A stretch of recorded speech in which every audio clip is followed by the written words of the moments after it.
السلام عليكم ورحمة الله وبركاته. ازيكم حبايبي، اخباركم؟ يا رب دايما تكونوا بخير. النهارده باذن الله في الفيديو هنعمل شوية فطاير حلوين قوي، محشيين بقى كده، وحاجة حلوة قوي، طعمهم بجد بجد بجد لذيذ. وكمان مكوناتهم بسيطة خالص، مش هتغلبي فيها. يعني هي مية ودقيق وملح وسكر بس كده في العجين. مش هنحط لبن ولا بيض ولا اي حاجة خالص. الزبدة دي معاكي وانت بتورقيه بس. ما شاء الله عاملين شوية فطاير حلوين هيعجبوكي. ينفعوا فطار وينفعوا غدا وينفعوا عشاء وينفعوا كمان للمدارس، لو انت هتعمليها فطاير صغيرة كده للمدارس، لولادنا يعني طبعا هياخدوهم المدرسة. يلا حبايبي نسمي الله كده ونصلي على الحبيب المصطفى صلى الله عليه وسلم وعلى آله وأصحابه أجمعين، ونبدأ الفيديو بتاعنا. هنا عندنا 2 كيلو من الدقيق الفاخر، الدقيق الفاخر اللي هو متعدد الاستخدامات أو دقيق المحلات.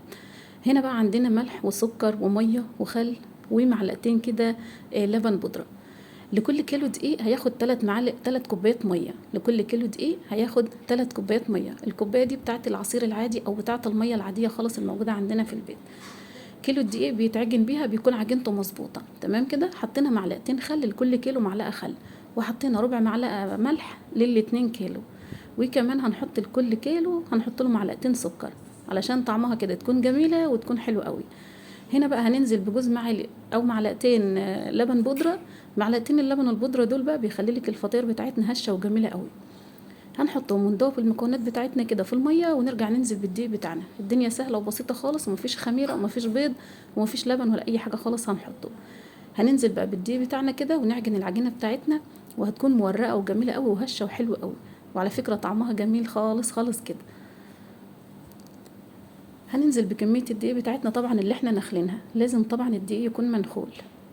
هبدأ أعجن بقى العجينة بتاعتي دي. أنا عايزاها لا هي متماسكة قوي ولا هي طرية قوي.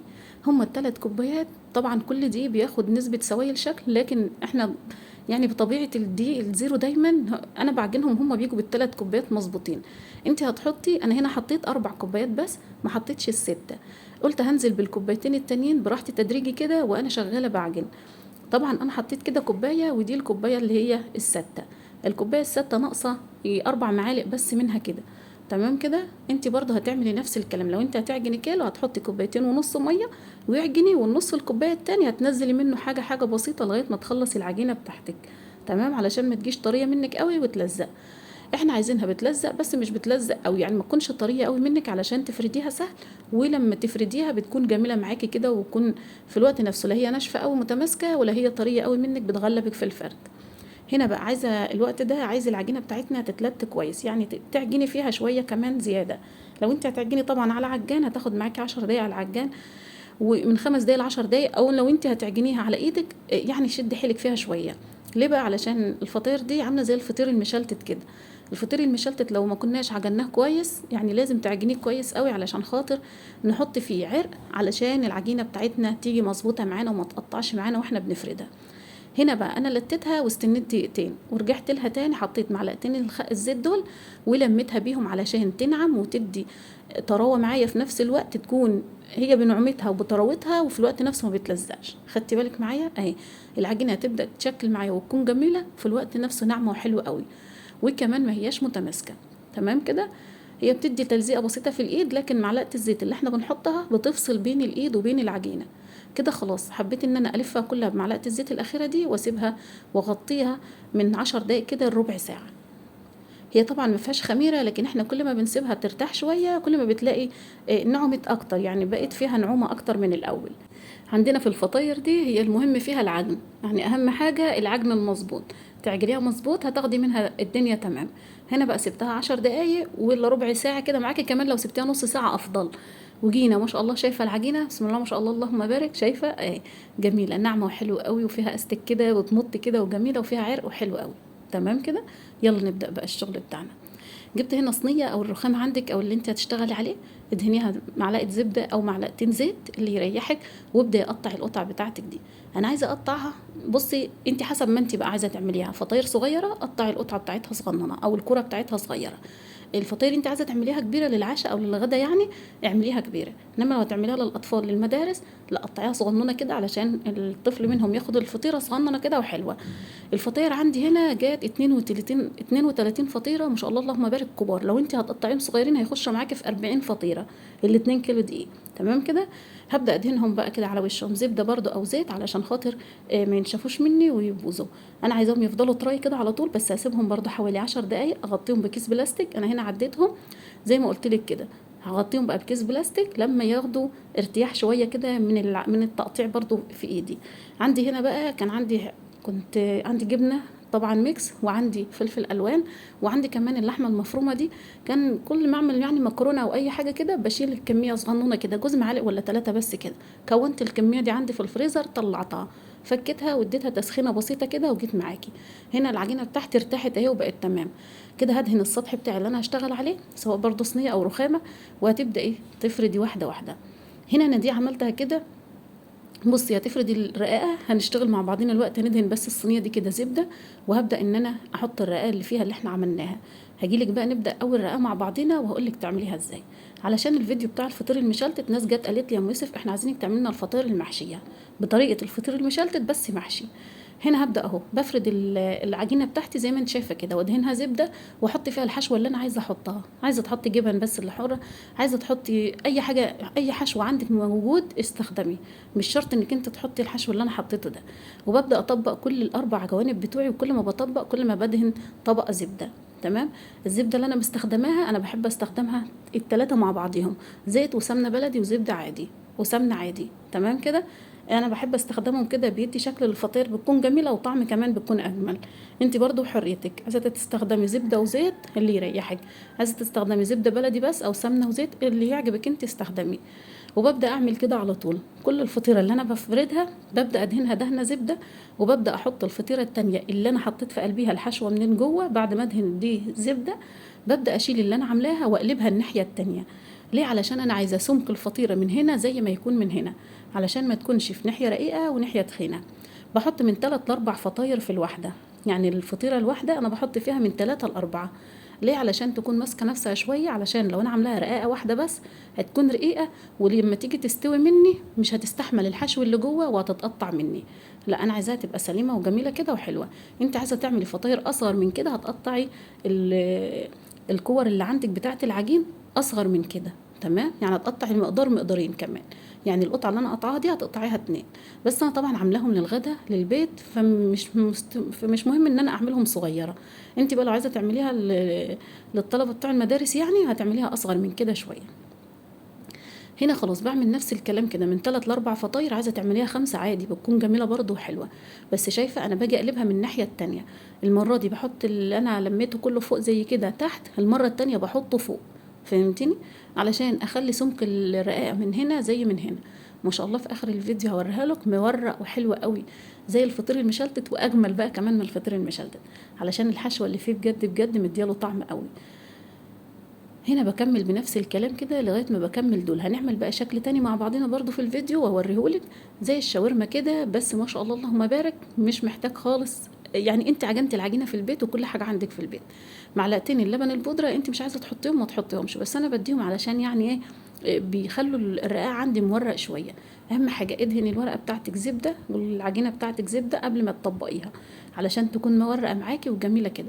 عايزه تعملي منه نفس الكلام ده من غير حشوه خالص، اشتغلي عادي من غير حشوه خالص واعمليه، هيكون فطير مشلتت معاكي جميل قوي. نفس الكلام كده هتطبقيه نفس الكلام كده. عايزه تحشي جبنه بس احشي اللي انت ترتاحي له اعمليه. هنا ما شاء الله اللهم بارك بتقعد معايا، كل ما بترتاح كل ما بتزيد معايا الفطيره. هنا شايفه بقى حجمهم عامل ازاي ما شاء الله اللهم بارك. دهنت بس وشهم زبده كده وسبتهم يرتاحوا قبل ما اخلص بقيه الكميه.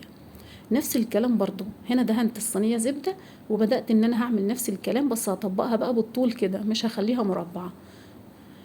برضو الجبنه والفلفل واللحمه المعصجه وكل حاجه هي نفس الكلام، بس باجي من الجوانب واطبق علشان اقفل على الخلطه بتاعتي اللي انا حطاها او الحشوه بتاعتي، بحيث ان هي ما تخرجش من العجينه بتاعتي وانا بسويها. علشان لو ما قفلتش الجوانب كده على العجينه الاول هتخرج معايا. وابدأي كملي لفتك عادي بقى، المهم انك انت تقفليها كويس من الجوانب.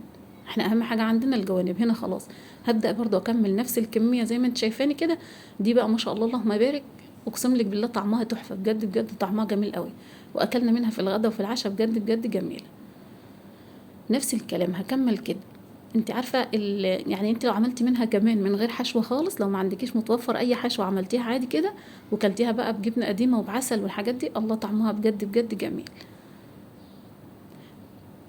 هتكملي نفس الكلام كده لغايه ما تخلصي. برضو اللفه منهم من 4 ل5، 3 اللي يعجبك انت اعمليه. عايزه تحطي 4 رقات، عايزه تحطي 3 رقات، عايزه تحطي 5، اللي يعجبك. بس طبعا لو انت حاطه حشو لازم تقفليها كويس من الجوانب. خلاص كده هبدأ أكمل دي كمان وأكمل الباقيين، ونشوف بقى مع بعضينا هنعمل إيه كمان.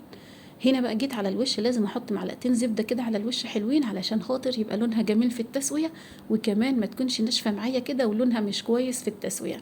بحب أحط بقى معلقتين الزبدة دول، ولو هي جت تستوي كل الزبدة الزيادة هي بتسيبها في الصينية. يعني لو في زبدة زيادة عليها بتسيبها في الصينية، هي مش بتشرب الزبدة الزيادة خالص، لا هي بتاخد على قد تسويتها بس، والباقي بيفضل.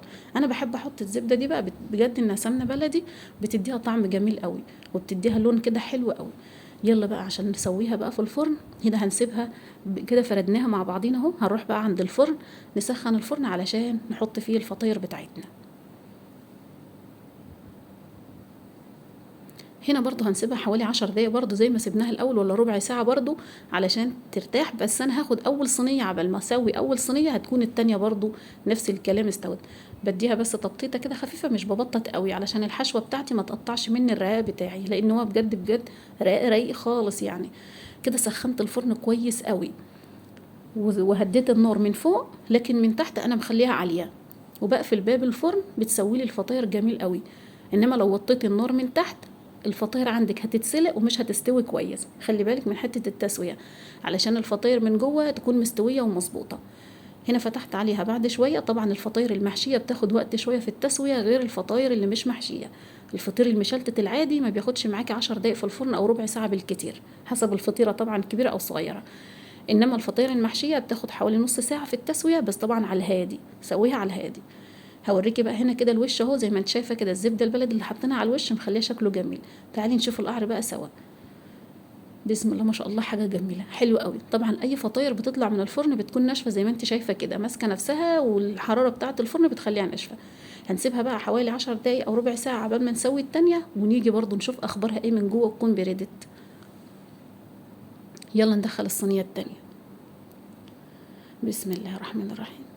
شايفه الرقاق بتاعنا انه جميل ومعجون جميل كله عسل ازاي، وبيقب في الفرن وبيكون حلو قوي. هنقفل برضو عليها باب الفرن علشان تستوي كلها زي دي كده.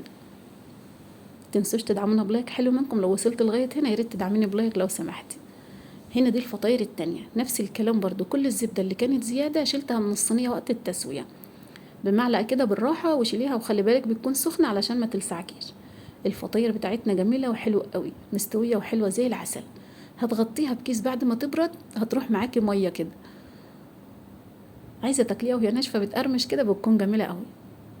خلاص الفطير بتاعتنا استوت وحلوه قوي. تعالي بقى نشوفها لما نقطعها من جوه كده بقى، ونشوف الحاجات الحلوه الجميله دي. هناخد بقى من اللي بردت دي ونفردها مع بعضينا. شايفه شكلها بسم الله ما شاء الله، اللهم بارك اللهم بارك، بجد بجد جميله، وطعمها اقسم بالله تحفه، وهشه كده وجميله وحلوه قوي، وطعمها بجد جميل، عجبت الولاد خالص. شايفه مورقه وجميله، الحشوه بجد بجد مديها طعم جميل قوي. ما شاء الله ما شاء الله اللهم بارك، بجد بجد حلوه. لو اعتمدتيها هتلاقيها جميله قوي، خفيفه وسهله ومش بتغلب قوي، لانك انت عجنتي العجينه بس وخلاص، وابدأي شكلي فيها زي ما انت عايزه. دي الفطاير المحشيه اللي انتوا طلبتوها مني في الفيديو بتاع الفطير الساده. شايفه ما شاء الله اللهم بارك، بجد بجد جميله. اتغدينا منها بقى كده، يبقى الف صحه وهنا يا رب والف عافيه كده، بجد حلو قوي. يلا حبايبي ما تنسوش تدعمونا بلايك، حلو منكم لو سمحتوا. ولو الفيديو طبعا عجبك وانت جديده عندي في القناه طبعا هتفرحيني طبعا باشتراكك معايا. الف شكر للناس الجديده معانا، والف مليون شكر للناس القديمه معايا. ربنا ما يحرمنيش منكم ابدا ويسعد قلبكم. ما تنسونيش بقى في اللايك. يلا حبايب قلبي اشوفكم على خير باذن الله. كده الفيديو بتاعنا خلاص انتهى. تعالي بس نشوف دي الاول ونرجع نمشي. جميله ناشفه حلوه قوي. عايزه تطريها لفيها بكيس بلاستيك هتروح معاكي ميه اهي. شايفه جميله حلوه قوي، طعمها تحفه، والحشوه مخليها زي العسل. وكمان لو عملتيها ساده واكلتيها بجبنه قديمه وعسل وعسل اسود وعسل ابيض وكده، الله الله الله، هتاكلي حاجه حلوه قوي. يلا حبايب قلبي، اشوفكم على خير باذن الله في فيديو جديد. دمتم بخير وسعاده وسلامه يا رب، اللهم امين. في حفظ الله ورعايته، مع السلامه.